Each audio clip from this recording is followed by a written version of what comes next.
proposta da noite de hoje, para conversarmos, é sobre vida. Sobre vida, sobre viver. Então, antes de iniciarmos propriamente dito a conversa da noite de hoje, lembrando que eu não sou orador, sou apenas falador, né? E que possamos, nessa conversa, a gente sedimentar esses conhecimentos que vêm da espiritualidade maior, com o objetivo de nos instruir, de recordar os ensinamentos de Jesus, onde se recorda uma coisa, por quê? Por que se recorda uma coisa? Ou porque nós não aprendemos direito, ou porque nós esquecemos, né? E a proposta do Espiritismo, que é o Consolador prometido por Jesus, que, aliás, pouco tempo antes de Jesus se encarnar, ele fala para as pessoas: se me amais, guardai os meus ensinamentos, e eu rogarei ao Pai que vos envie outro Consolador. E este outro Consolador, que é o Santo Espírito, vai recordar tudo aquilo que eu lhes ensinei e ensinar novas coisas. Este outro Consolador ficará em vós por todo o tempo. Então, analisando essas palavras de Jesus, olha só, Jesus disse o seguinte: se me amai, guardai os meus ensinamentos.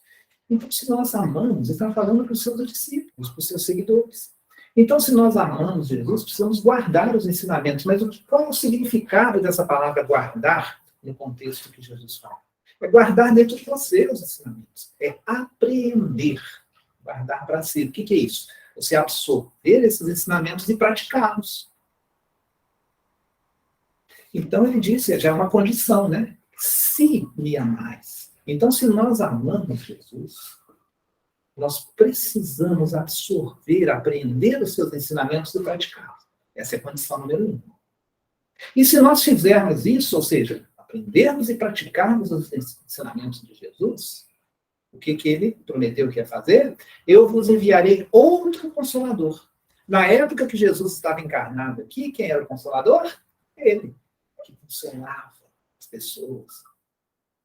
Gente, que ele consolou de inúmeras formas e deixou a sua mensagem nas bem-aventuranças, principalmente. Bem-aventurados os aflitos, né? Quem são os aflitos? Aqueles que sofrem.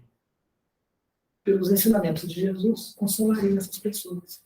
Então, se nós amarmos Jesus, realmente amamos Jesus, devemos aprender e praticar os seus ensinamentos, aí a promessa dele: e eu vos enviarei outro Consolador. Então, esse Consolador é outro, não é ele, é outro Consolador. E o que o Consolador faz? Evidentemente, consola. Mas por que Jesus haveria de prometer um outro Consolador? Isso é para o futuro, né? Por que haveria de prometer para o futuro um outro Consolador? Porque Jesus já sabia que nós teríamos muitas aflições. Estaríamos com aflições. E este outro Consolador não pode ser da pessoa. Porque como que Jesus explicou a respeito desse outro Consolador? Esse outro Consolador, que é o Santo Espírito, ou Espírito Santo, dependendo da tradução da Bíblia, né? Que é o Santo Espírito. Aliás, tem uma tradução mais nova, uma tradução mais fiel, que não usa a palavra Espírito Santo nem Santo Espírito, mas fala: este outro Consolador, que é o Espírito Verdade, estará convosco pelo resto da eternidade. Recordará os meus ensinamentos e ensinará novas coisas. Então, esse outro Consolador não pode ser uma pessoa, porque não vai ficar conosco o resto da vida. A pessoa vai morrer.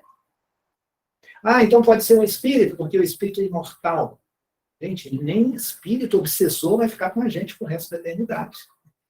Né? O espírito é independente, vai seguir o seu caminho. Então, que Consolador é esse? Esse Consolador, ele tem que ser o quê? Conhecimento, é um corpo doutrinário. São os conhecimentos. São os ensinamentos de Jesus. Mas por que vai enviar um outro consolador para recordar os ensinamentos de Jesus? É aquela questão que a gente propôs aqui no início. Só se recorda quando a gente não aprendeu direito. É igual o estudante que vai fazer prova. Ele vai fazer a prova e fala, hoje eu não vou fazer tudo, eu vou estudar. Hoje eu estou recordando a matéria, porque eu vou ter prova amanhã. Não é assim que geralmente faz? Eu vou recordar a matéria. Mas recordar a matéria para quê? Você não sabe direito. Não é? A gente só recorda aquilo que a gente não aprendeu direito. Ou que aprendeu de uma maneira equivocada. Aí tem que recordar para aprender certo. Então, o que nós podemos trazer para nós? Que nós não aprendemos direito os ensinamentos de Jesus. Ou esses ensinamentos foram passados para nós entendemos de maneira equivocada.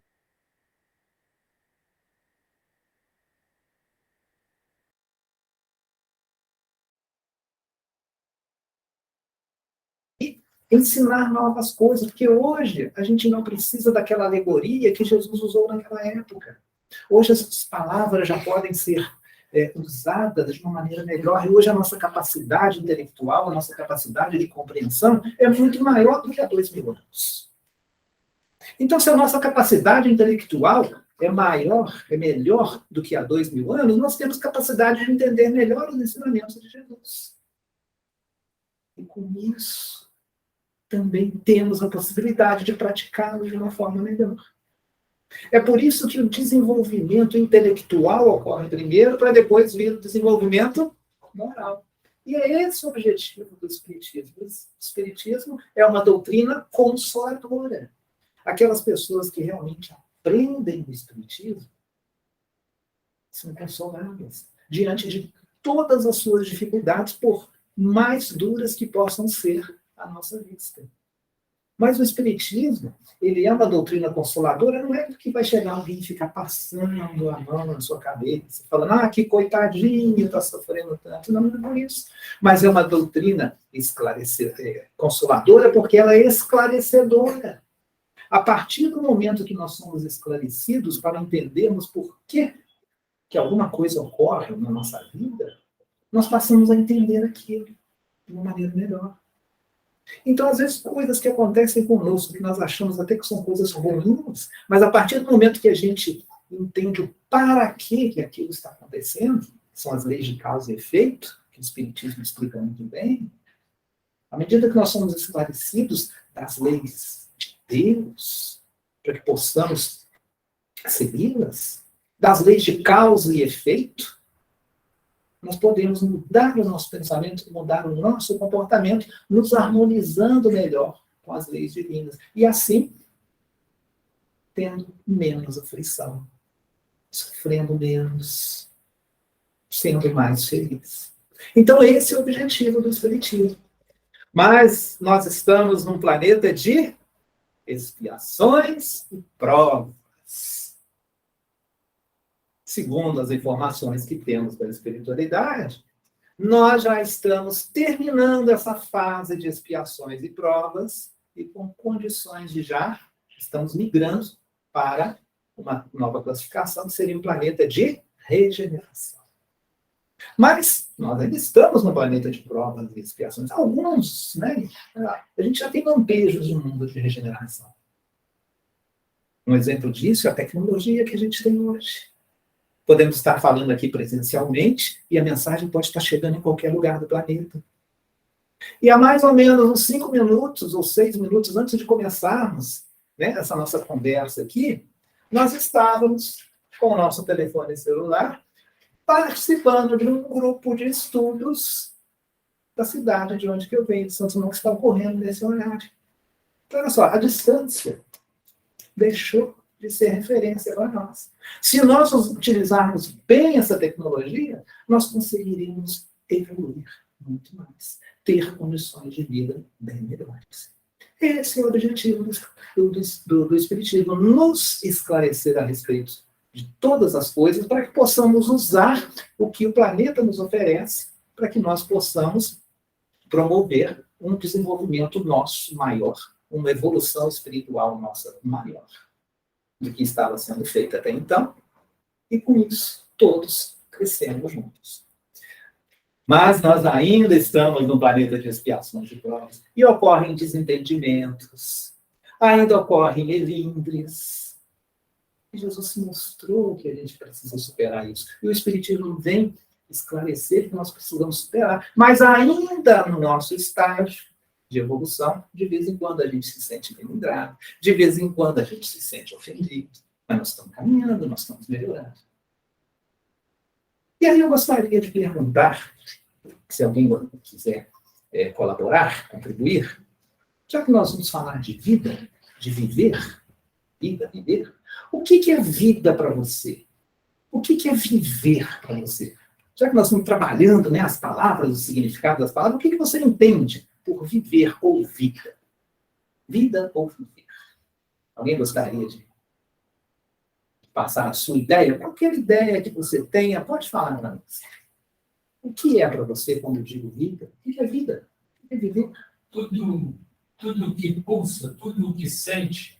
Tudo que pulsa, tudo que sente, né? Então, vida o que é sentir, é viver, né? Mais alguma ideia, gente? Uma contribuição? O que é vida? O que é viver? Ah, eu vivo bem? Eu vivo mal? É uma oportunidade também, presente. Um presente, uma oportunidade. Uma oportunidade de quê? Para quê? Evolução. Para evolução. Oportunidade para evolução. Uma oportunidade para evolução. Sentir, né? Aprender. Então, esse é o conceito de vida. O que seria a vida material? Vida biológica, por exemplo. Essa que nós estamos. Essa que nós estamos, um corpo físico, né? Um corpo físico. Aliás, a gente estava até pesquisando, a ciência acadêmica, ela tem uma definição de vida. É uma definição bem materialista, porque a ciência ela tem que considerar só aquilo que ela pode, né? Que as pessoas envolvidas nas pesquisas não podem perceber, né? Então, uma definição acadêmica de vida é mais ou menos o seguinte: um ser vivo é um ser que nasce, cresce, às vezes se reproduz, podendo evoluir, e depois morre. É isso que é a definição de vida. É a vida biológica. Né? Então, vamos relembrar. Segundo, né, a ciência, um ser vivo é um ser que nasce, cresce, às vezes se reproduz, pode evoluir e depois morre. Aí acabou aquela vida biológica. Então, essa é a definição de vida academicamente, cientificamente falando. O que muitos de nós consideramos.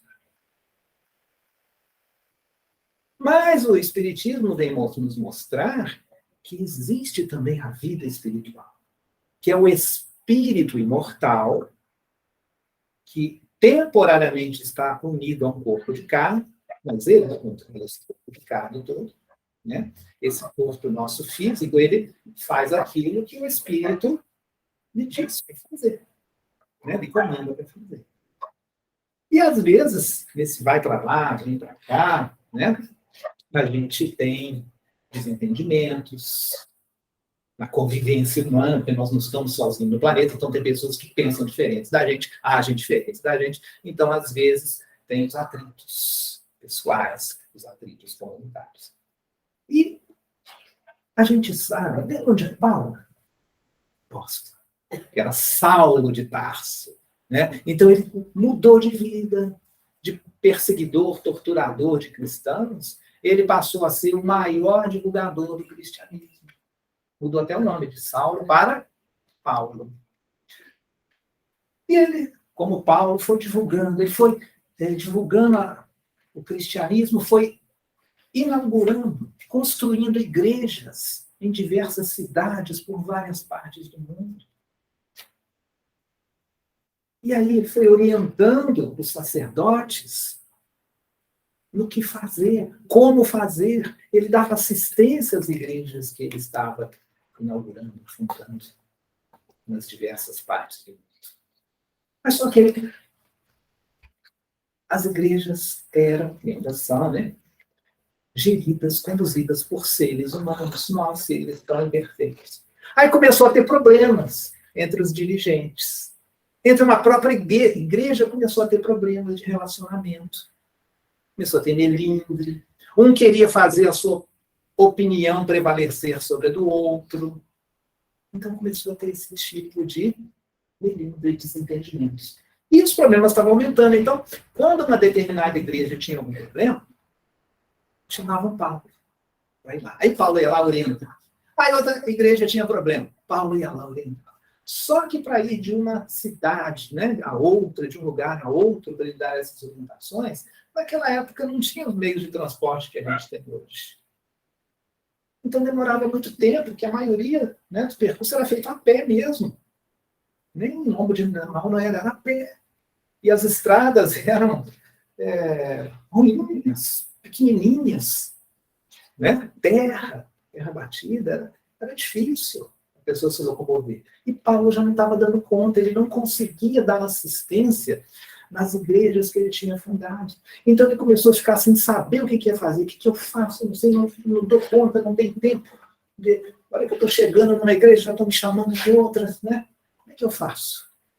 Aí, eu não estava achando uma solução. Aí ele não entrou no desespero. Ele se recolheu e orou. Pediu a Jesus que orientasse. Jesus, me oriente. Eu preciso de orientação que eu não consigo resolver. Eu não consigo estar presente o suficiente nas igrejas. Não dá condição física para isso. O que eu faço? Então ele orou intimamente e Jesus me respondeu. Através do abnegado Estevão. Está lá no livro Paulo e Estevão, lá na segunda parte. Então Jesus me fala, me transmite, me fala o que ele precisa fazer através do Estevão. Foi mais ou menos o seguinte que Jesus disse para ele. Se você não tem condições físicas de se locomover, de estar presente em várias igrejas, escreva. Escreva cartas. Porque você escrevendo as cartas, se quem ler as cartas estiver em sintonia, com o pensamento em sintonia, raciocinar, estiver em sintonia espiritual, ela vai receber e vai entender e vai vivenciar a mensagem. E assim Paulo fez. Começou a orientar os sacerdotes, os cristãos das diversas igrejas que ele fundou, na condução do trabalho, na resolução dos problemas. Começou a orientar por cartas. Que a informação servia para um, para outro, e serve até hoje para nós. Porque a orientação é de Jesus. Os ensinamentos de Jesus não foram só para aquela época, que toda a eternidade, daqui para frente. Daqui a 1 milhão de anos, os ensinamentos serão válidos. Então foi assim que Paulo começou a escrever as cartas, por orientação de Jesus. E interessante que Jesus, né, nessa transmissão para ele, né, desses ensinamentos, se as pessoas estiverem em sintonia com o que está escrito nas cartas, elas vão aprender, não é necessário estar presencial. E não é mais ou menos isso que a gente está fazendo hoje.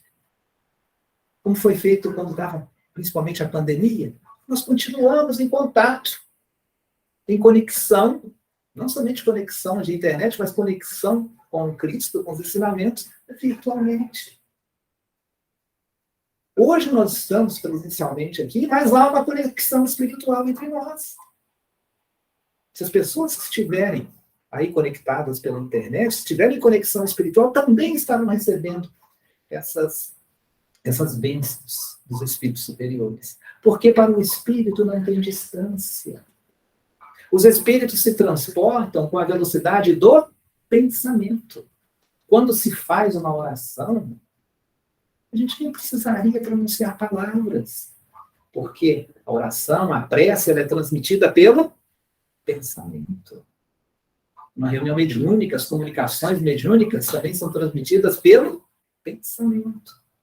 Nós somos seres pensantes. Então, Paulo estava tendo aquela dificuldade, né, vindo a dificuldade das pessoas de conviver uma pessoa, né, os próprios sacerdotes querendo impor as suas ideias, que o outro pensa diferente, ele começava a ter aqueles atritos, aquelas discussões, ele viu que aquelas pessoas estavam se desentendendo e perdendo tempo em um querer se sobressair em relação ao outro, a mensagem mesmo ficava prejudicada. Aí Paulo começou a chamar a atenção. Ele disse o seguinte, está lá na carta de Paulo aos Romanos, capítulo 14, versículo 7, em que Paulo fala o seguinte: porque nenhum de nós vive para si. Olha só, já está começando nenhum de nós somos isolados. Nenhum de nós vive para si. Ou seja, sejamos menos egoístas. Combatamos o egoísmo. Deixemos de olhar e fazer as coisas só para atender às nossas necessidades. Considere o outro. Respeite o outro. Respeite o próximo. Nenhum de nós vive para si. E ele continua falando, escrevendo, né? E nenhum de nós morre para si. Opa! Tem mais informação aí. Então, ele estava esclarecendo sobre o nosso convívio no plano material. E ele falou que nenhum de nós morre para si. Então, depois da morte do corpo físico, a gente precisa continuar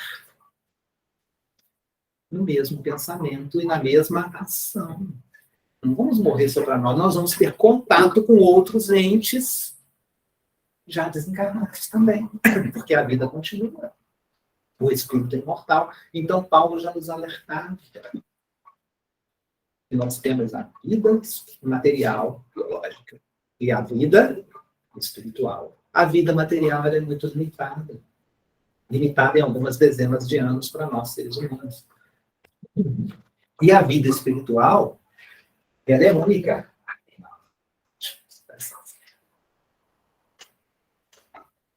E a vida espiritual, ela é única. Ela iniciou quando nós somos criados, simples e ignorantes, e nunca vamos morrer como espíritos. Então, Paulo já alertava para essas duas situações, nos mostrando que nós precisamos nos relacionar bem, de uma forma não egoística e com respeito, no plano material, e também no plano espiritual. E aí nós somos lá na questão 132 do Livro dos Espíritos, que aí os Espíritos vão esclarecer muito o porquê que a gente vem encarnar aqui na Terra. É uma coisa que sempre me chamou a atenção, né? Puxa vida, para que eu estou encarnado aqui? A gente reencarna aqui nesse planeta, nasce, chora para nascer, né? Tem que estudar, ir para a escola. Tem que fazer tantas coisas que às vezes a gente não gosta, né? Aí vem a doença, adoece. Vem pandemia, a gente tem que ficar tratado dentro de casa. Ficar trancado dentro de casa. Tem tantas doenças. Então, para que isso? Se nós sabemos que o mundo principal é o mundo espiritual, e os espíritos também nos informam, se acontecer uma catástrofe, uma catástrofe aqui na Terra, que o planeta seja destruído, o planeta material, né, seja destruído, o espírito continua. O espírito vai continuar vivendo, vai continuar aprendendo, vai continuar evoluindo. E lá no plano espiritual nós sabemos isso, por muitas obras espíritas, principalmente as obras de André Luiz. Praticamente todo mundo já leu o Nosso Lar, né? Então a gente tem notícias que existem escolas no plano espiritual, não tem escolas? Existem casas, existem campos, existe até baile lá, gente. Olha só. Eles tomam um caldo reconfortante, tem hospitais. Então, se a gente vai para a escola, tem universidades. Se tem universidade, tem escola, tem eventos sociais, tem trabalho. Para que a gente tem que vir aqui na Terra? Objetivo. E aí, e a questão 132, o Allan Kardec pergunta exatamente isso para os espíritos. Qual que é o objetivo da encarnação? Para que a gente tem que vir aqui? São dois os objetivos para a gente vir aqui. Um objetivo pessoal. Comigo. Eu, Aramis, reencarnei, eu tenho um objetivo. É pessoal, comigo. Vamos, cada um de nós temos o nosso objetivo. E existe um objetivo coletivo também, de onde nós reencarnamos. É que os espíritos vão responder isso, nessa questão 132. Deus, ele não cria nada pronto. Deus é o criador de tudo que existe, mas ele não cria nada pronto. Deus, ele cria o quê? Potencialidades. Cria sementes que precisam o quê? Crescer. Precisam ser trabalhadas. Então, nós temos um potencial enorme. Nós fomos criados como? Simples e ignorantes, ou seja, da forma mais simplória possível e sem conhecimento algum. E através dos milênios, nós fomos evoluindo, até nos tornarmos espíritos. E o que é o espírito? É lá a questão 76 do livro dos espíritos. Os espíritos são seres inteligentes da atenção. Povoam o universo, não é só a Terra, não, é o universo inteiro. Fora do mundo material, olha só, o espírito está fora do mundo material, a gente não... O mundo principal é o mundo espiritual. Mas, aí vem a resposta. Por que a gente precisa reencarnar? Vou até ler aqui, né? Não mudar as palavras, você responde. Deus lhes impõe a encarnação com o fim de fazê-lo chegar à perfeição. Olha que resposta interessante. Deus lhes impõe. Então, a encarnação é imposta, ela não é uma opção. Todos os espíritos, para que possam chegar à perfeição, eles têm que encarnar. Podem encarnar aqui na Terra, podem encarnar em algum outro planeta, mas têm que encarnar. Eles têm que se ligar à vida material. Para uns, é expiação, e para outros é missão. Então, alguns de nós aqui viemos com uma missão. Temos vários exemplos. Né? Madre Teresa de Calcutá veio com uma missão muito nova. Chico Xavier, Divaldo de Beltrão.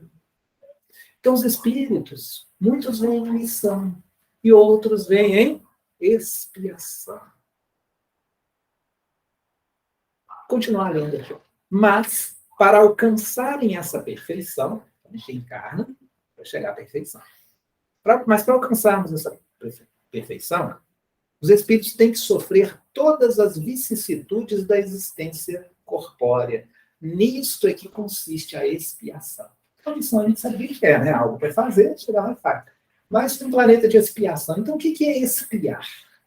Eu, sinceramente, eu achava, no início, que expiação era para a pessoa ficar aqui tendo sofrimento. Acontecendo tanta coisa que a gente acha que é ruim, né? Tanta dificuldade. Está escrito aqui, ó. Para alcançar essa perfeição, tem que sofrer todas as vicissitudes da existência corpórea. Isso aqui é chamado de expiação, segundo os espíritos. São as vicissitudes que a gente sofre. Aí eu fui olhar no dicionário, o que é vicissitude? Isso que é expiação, né? Vicissitude corpórea. O que é vicissitude? Aí lá no dicionário está escrito o seguinte: vicissitude é uma sucessão de mudanças. O que tem a ver com dor, com dificuldade? Nada. Então nós precisamos nos atentar, já que o Espiritismo veio para recordar os ensinamentos de Cristo, né? Vamos recordar direito. Ninguém reencarna aqui para sofrer, não. Expiação não quer dizer sofrimento, não. Aí nós vamos analisar também o significado da palavra expiação. A segunda definição dos Espíritos sobre o que é a expiação é o quê? É sofrer as vicissitudes do corpo. Ou seja, a sucessão de mudanças da vida corpórea. E repare, gente, quem tem mais de 20 anos ali já vai poder ver o quanto quanto que a sua vida mudou em 20 anos. Não mudou muita coisa aqui na Terra? Estou falando aqui na Terra. Quem já vive aqui há 40 anos, garanto que mudou muito mais do que quem está com 20. E quem está com 50. E quem está com 60. Pergunte, se você ainda não tem cidade, quem está com 70. Como que era a vida na juventude de quem tinha 70? Faz tempo. Faz tempo. Será que a gente tinha energia elétrica com facilidade? A gente tinha medicina, médico e remédios com facilidade? Tinha. A vida era muito diferente. Muitas pessoas não tinham nem fogão em casa, tinha nem fogão a gás. Tinha que ser a lei. Lamparina. Né? Tem gente que fala aí do querosene, né? Tinha garerozinho com querosene. Eu rodava com luz de lamparina. Luz de lamparina. Então, veja bem, não mudou muita coisa. Então, é isso que é expiação. É uma sucessão de mudanças. O significado da palavra expiar, expiação com X, né? É X, expiação. É X quer dizer botar para fora, sair. E pia, puro, piar, purificar. Então, expiação é você se purificar tirando algo de você, tirando as impurezas. É isso que é expiação. Não é sofrimento. Sofrimento é outra coisa. É lei de causa e efeito? Pode ser lei de causa e efeito, sim. Se eu lesei a lei, eu tenho que reparar a lei. Mas se eu lesei a lei, não quer dizer que eu vá reparar, que eu tenha que reparar a lei tendo sofrimento. Não, sofrimento é opção nossa, é porque nós não quisemos reparar a lei com amor. É devido à dureza dos nossos corações. Aí a gente sofre. Aí vem um monte de dificuldades. Porque o nosso problema não é errar. Não é errar. Não tem problema a gente errar. Não pode ficar repetindo o mesmo erro. Esse que é o grande problema. Aliás, vou contar uma coisa aqui. Os norte-americanos fizeram uma pesquisa. Aliás, eles gostam de pesquisar tudo, né? Fazem pesquisa para tudo. Não fazem pesquisa para eleição, mas fazem pesquisa para tudo. Né? Pelo menos para direito para eleição não fazem, mas fazem pesquisa de tudo em qualquer área. E resolveram pesquisar para saber o quanto que nós, pessoas comuns, erramos. A gente vai lá, faz uma coisa, às vezes dá certo, às vezes não dá certo. Então, em média, quanto que nós erramos? Nós, pessoas comuns. Fizeram essa pesquisa por várias pessoas, dentro de todos os métodos científicos, e chegaram a uma conclusão. Em média, nós, pessoas comuns, erramos, em média, 50% daquilo que a gente faz. Ou seja, de cada 2 coisas que eu faço, eu acerto, a outra eu erro. O nosso índice de erro é 50%, o índice de acerto é 50%. Mais ou menos elas por elas. Aí pesquisaram também os grandes inventores, aquelas pessoas, né, os grandes cientistas que descobrem tantas coisas para colaborar com a nossa vida, né, para ajudar a desenvolver a nossa vida, que também são missionários, né? Os grandes cientistas descobrem tantas coisas boas. Sabem quanto que eles erram? O índice deles? Erram mais de 90% do que eles fazem. Erram mais do que a gente. Olha só. Então nós acertamos mais do que eles. Eles erram muito mais do que a gente. Puxa vida, mas se um pesquisador, cientista, se eles erram 90%, 95% do que fazem, como é que chegam a conquistar prêmio Nobel? Como é que chegam a descobrir coisas maravilhosas, coisas tão importantes? Como é que eles conseguem chegar lá se erram muito mais do que a gente? É porque eles entenderam que o erro faz parte do processo de aprendizagem. O erro faz parte do processo de aprendizagem. E não desistem. E continuam fazendo. Então, se eles estão fazendo um experimento lá, está errado, para aquele experimento e começa a fazer novamente o experimento. Mas não vai fazer da mesma forma. Vai fazer de uma forma um pouco diferente. Aí deu errado? Deu. Faz de uma outra, tem uma terceira forma diferente também das coisas. Ou seja, vai fazendo de forma diferente. O problema, então, gente, não é a gente errar, é a gente aprender com o erro e já fazer de uma outra forma melhor. Mas tem gente que insiste em fazer a mesma coisa, a mesma coisa, a mesma coisa. E é isso.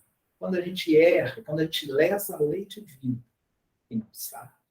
Claro que nós vamos ter que ressarcir, mas a nossa consciência vai nos cobrar de uma maneira muito menor.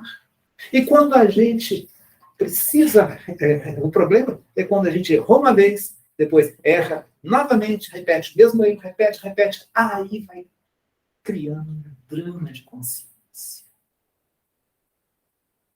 Aí a gente começa a sofrer. Aí a gente morre, aquela coisa na consciência, vai para o plano espiritual, a gente não consegue ressarcir aquele erro no plano espiritual, porque a expiação é aqui na Terra, né? Os espíritos disseram que temos que sofrer todas as vicissitudes da existência corpórea. Então, a expiação é aqui na Terra. Só aqui na Terra. Lá no plano espiritual não tem como expiar. Então, a gente precisa voltar para cá. E a gente reencarna aqui, já com aqueles problemas de consciência que a gente até esquece pela bênção do esquecimento do passado, mas inconscientemente fica aqui, continua. Aí a gente sofre, gera as próprias doenças e vai assim por diante. Então, esta é a mecânica do processo reencarnatório. Ninguém reencarna para sofrer, nós reencarnamos para nos melhorarmos e aprendermos a amar. E ressarcirmos os débitos, digamos assim, que a gente tem com a lei divina, na prática do amor, do respeito ao próximo. Essa é a grande lição que Jesus veio trazer para nós. Jesus veio trazer a lei do amor. Ele não veio trazer a lei da dor. Nós sabemos que Deus é justo. Nós temos que quitar todo sentido por sentido. Deus é justo, mas Deus também é misericordioso. E pela misericórdia divina, nós temos condições de ressarcir a lei e progredir amando ao próximo. Tanto que Jesus vai ensinando isso ao longo de sua encarnação para nós. Ele diz, aprendeis a dizer que deveis odiar os vossos inimigos. Eu, porém, vos digo, amai os vossos inimigos. É difícil de amar, né? Como é que nós vamos amar o nosso inimigo? Mas nós temos esse processo. Claro que amar, né? Não é aquela... não tem como você amar o inimigo da mesma forma que se ama. É diferente. Mas amar naquela situação quer dizer odiar inimigos. É não retornar ao seu inimigo o mal que ele fez para você. Porque senão a gente fica alimentando um círculo vicioso. Então a gente quebra aquele círculo vicioso, acabou. Concilia-te quando é tempo. Reconcilia-te enquanto é tempo. Reconcilia-te com o seu adversário enquanto estás a caminho com ele. Ou seja, vamos aproveitar essa oportunidade. Né? Se possível, agora. Já que estamos reencarnados, que é missão para um, expiação para outro, mas nós estamos aqui próximos. Então temos mais essa condição de nos reconciliarmos com o nosso adversário. Aliás, o Emmanuel fala uma coisa muito interessante, que nós precisamos florescer onde nós fomos plantados. Então, nós estamos aqui, nesse momento, nessa casa de Jerônimo Mendonça. Vamos reconciliar. Ah, mas eu não tenho nada contra o fulano. Ótimo. Melhor ainda para se reconciliar, mais ainda. Não tem, talvez, nessa encarnação, mas talvez na outra. Então, vamos nos respeitar, vamos nos amar. Vamos enxergar o próximo. Então, esse é o objetivo da reencarnação. Mas continuam os espíritos falando, né? A questão 132 do Livro dos Espíritos. Até aí, a gente até já sabe, né? Muitos de nós sabemos até decorado. Mas tem uma outra parte lá, que geralmente a gente esquece. Continua os espíritos respondendo. A encarnação tem ainda outra finalidade. Então, tem mais uma finalidade. A de pôr o espírito em condições de cumprir a sua parte na obra da criação. Então, ainda tem um outro objetivo em encarnação. A condição, aliás, A encarnação tem ainda outra finalidade, a de pôr o espírito em condições de cumprir a sua parte na obra da criação. Qual é a obra da criação? Tudo. A natureza, tudo que a natureza criou, tudo que Deus criou. Lembremos lá no início, Deus não cria nada pronto. Nós estamos aqui para termos condições de fazer a nossa parte na obra da criação. Ou seja, nos tornarmos co-criadores. André Luiz nos fala dos co-criadores. No livro Evolução dos Mundos, principalmente, tem os co-criadores em plano maior, co-criadores em plano menor. Os co-criadores em plano maior. Por exemplo, Jesus,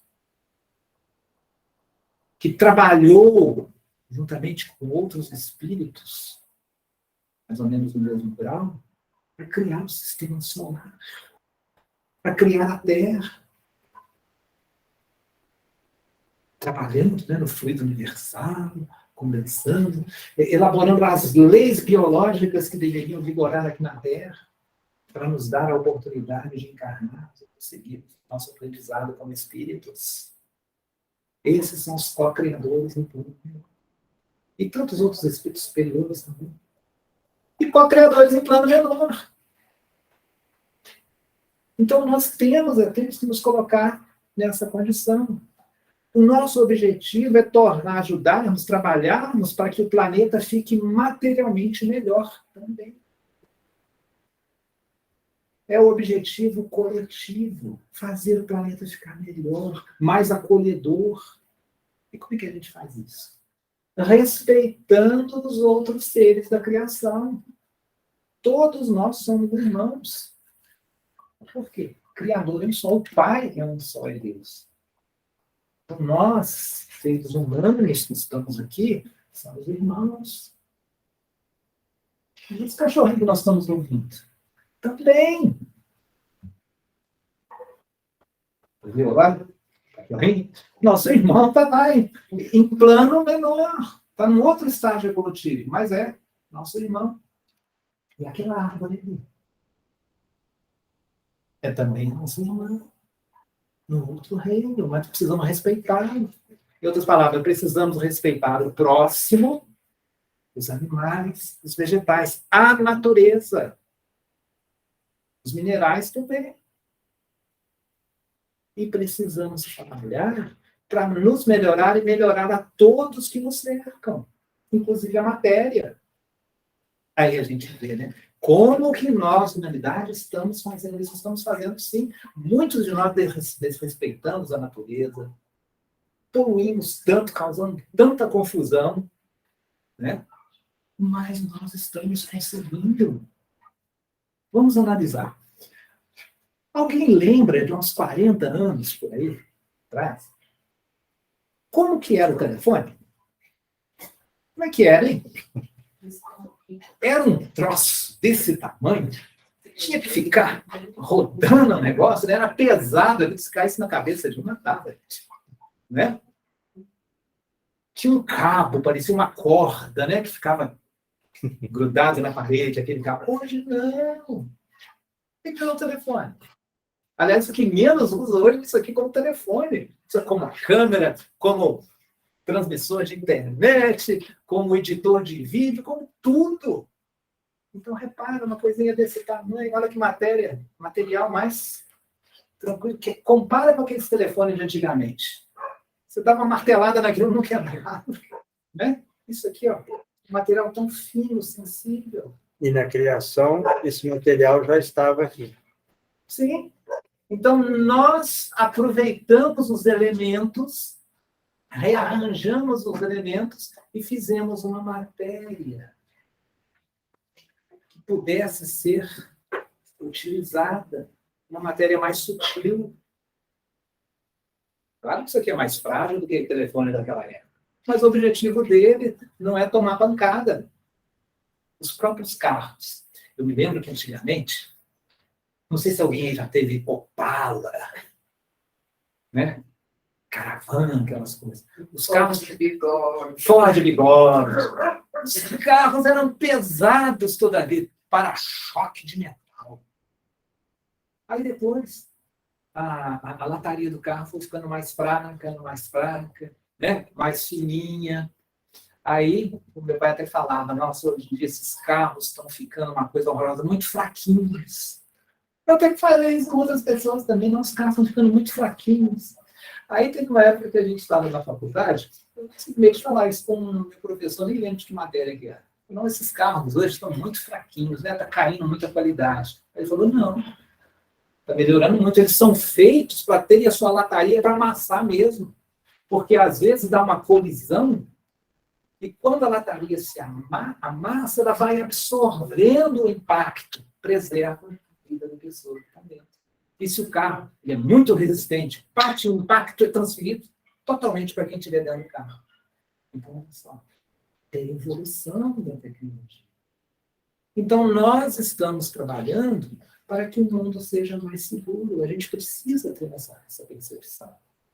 Aí a gente lembra de uma anedota, há algum tempo, para a gente ver, né, como que a gente precisa fazer as coisas para melhorar a nossa condição de vida.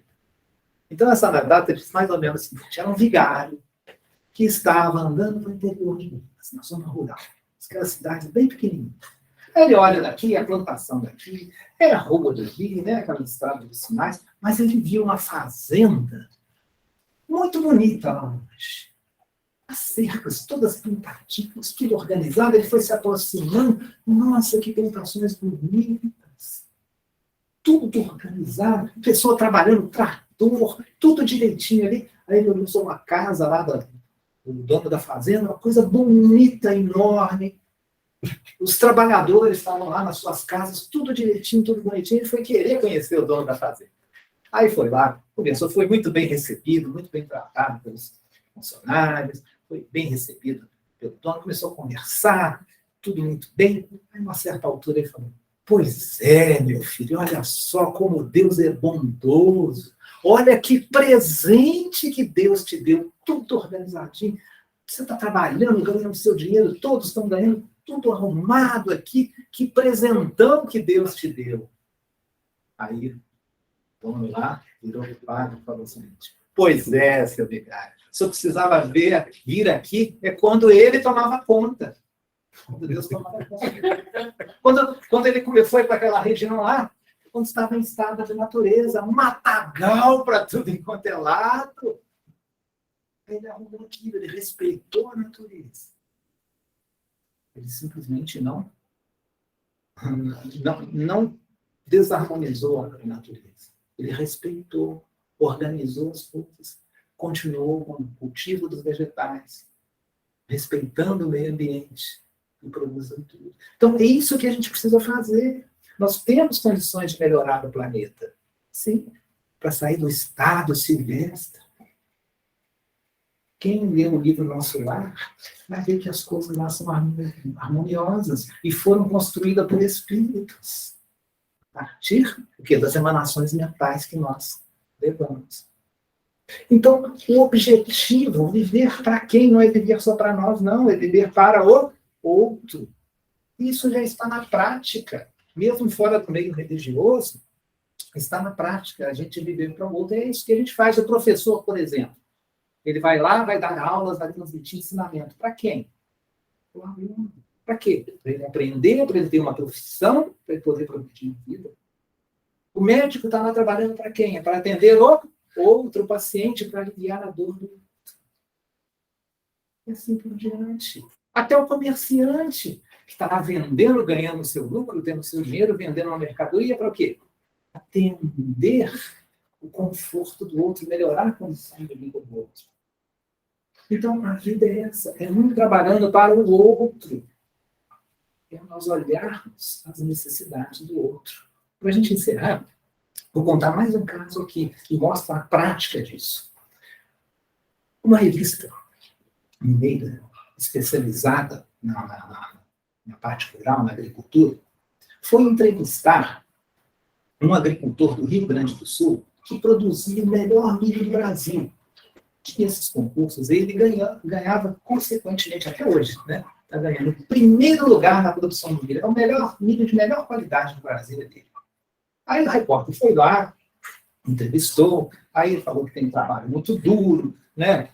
Quando tem uma equipe muito competente, trabalha muito, quando a gente erra, a gente reúne a equipe, discute as maneiras de como modificar os processos de produção, parte genética, isso, aquilo, tudo. Aí nós refazemos a coisa e vai melhorando até conseguir as melhores sementes. Aí o repórter se deu satisfeito, já ia embora, e o fazendeiro lá, né, falou o seguinte: mas a coisa mais importante eu ainda não te disse.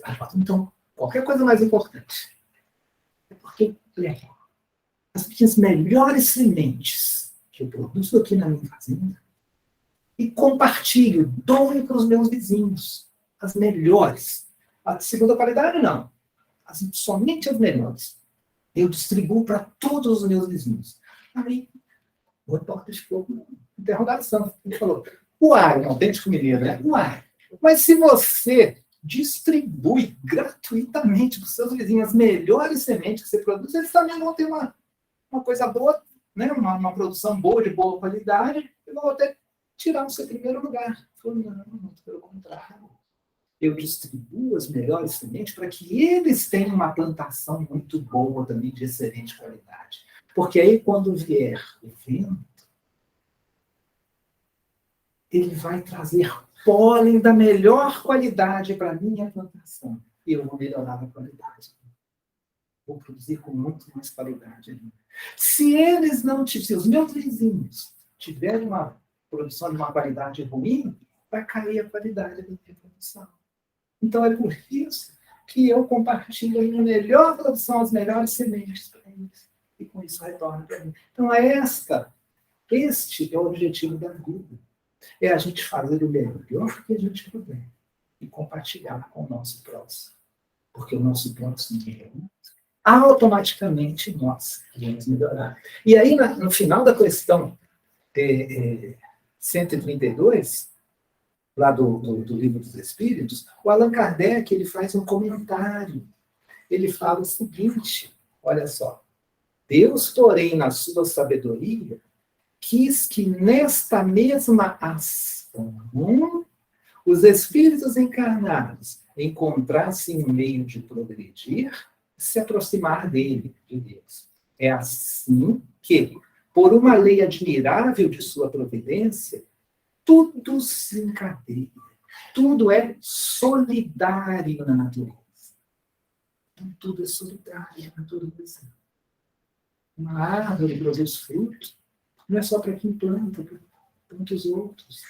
Quando a gente acende uma luz, não ilumina só para a gente, mas para todos os outros que estão à volta. Sim, o sol ilumina para todos. Tudo é solidário em a natureza. Então, esse é o objetivo da vida. E prestando atenção na necessidade do outro. Sem querer fazer trocadilho, mas para que nós não sejamos solitários. Nós devemos ser solidários. Que Jesus nos abençoe e possamos retornar aos nossos lares mais alimentados pela bondade espiritual.